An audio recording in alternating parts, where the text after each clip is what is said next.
Well, hello, LifeSite friends. Jim Hale, alongside my colleague Doug Mainwaring. We're standing in front of the Supreme Court where it appears that Roe v. Wade is going to be coming to an end. What a wild last 12 hours we've had.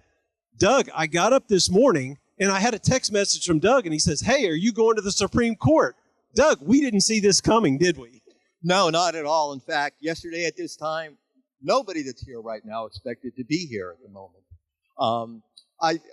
It's quite a surprise, and it's probably a move by someone who wants to derail this. We're talking about the leak, so these things aren't supposed to be leaked out. Yeah, absolutely, and evidently this is the first time this has ever happened this way, and I immediately became suspicious that this was a move to try to put this out before the public, so that to produce outrage, so that they could sway one or more, or however many judges they need, away from the current decision to leaving Roe v. Wade in place. Well, let's just assume that's not we're not gonna let that happen, Doug. Okay, but let me say something, because exactly a year ago, just a few weeks away from it, in 2012.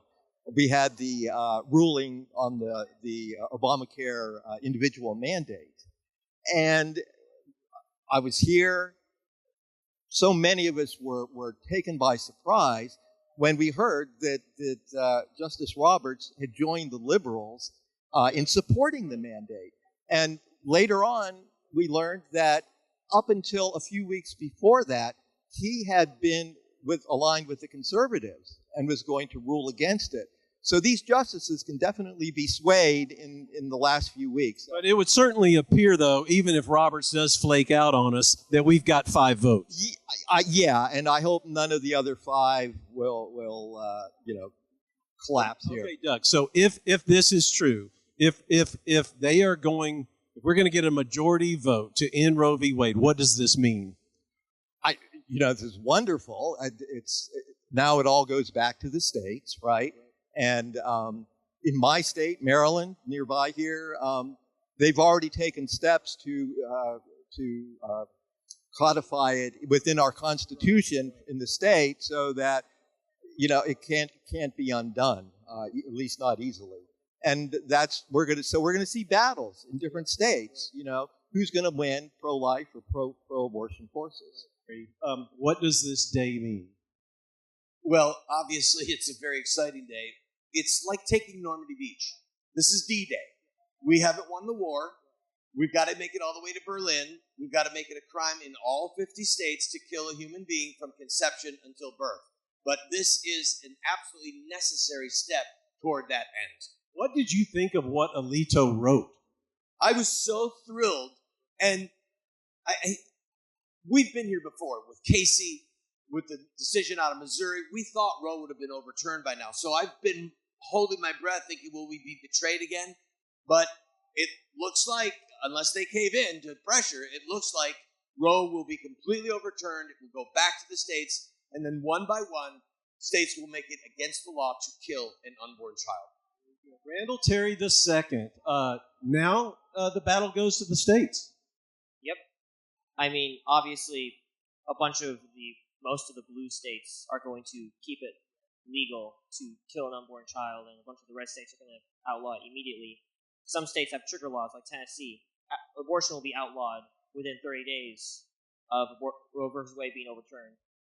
Well, first of all, after being involved in this for 49 years, when I read the initial draft, you can ask my wife, I was jumping up and down in my house like I hit my first home run in Little League Baseball, celebrating, because realizing the enormity of it, that Roe is being dismantled, that this senseless and tragic violence against America's children and women is starting to come to an end. So there was celebration, and I think also a sense of gratitude for all those people who have worked so hard for 49 years out at clinics, pregnancy resource centers, donating their finances, It reminds me of the Bible verse, grow not weary in well-doing, for in due season you'll reap a harvest. Pat, in a lot of ways, the battle goes to the states now for us. So you raised the best point. Everyone thought the overturning and dismantling of Roe would end it. It's not a finish line, it's a starting line. But here's the good news. We are strongest locally, the pro-life movement. Last year, we passed a record number of pro-life laws in 2021, over 100. But they were blocked by the federal courts. Now we have this level playing field that we can move forward. We're working right now on banning chemical abortions. We're doing so much. We're providing systems to help women. So we want this. We welcome this. We've been waiting for this for 49 years. Actually, the pro-life movement needs to be more energized today. We need to be more active. We need to be more passionate than we've ever been before. And so, but I'm excited for this incredible moment. Amen. We are just elated. This is such an exciting time for our movement. We have all worked so hard. I'm so grateful for all of the amazing activists who have come before me, who have laid the groundwork for this incredible moment. We are just so optimistic about the way this is going. The momentum of our movement right now is just unstoppable. And I think, this leak or whatever is like an attempt likely from the other side to mobilize their side, but it's too late.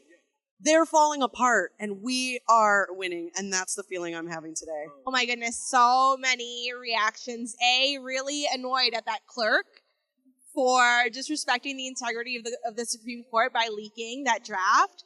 But then B, it's bound, this news was going to come out sooner or later.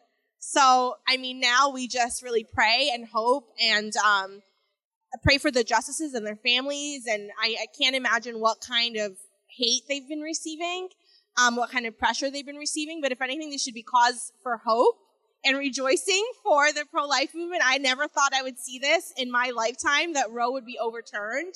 And we just get started because this is really only the beginning, as far as it going back to the state level. This is not an end to abortion by any means. Yeah, this is historic on two fronts, right? One is that there was this unprecedented leak from a Supreme Court ruling that's in works, right? We don't even know what the decision is. 200 years of the court, nothing like this has ever happened.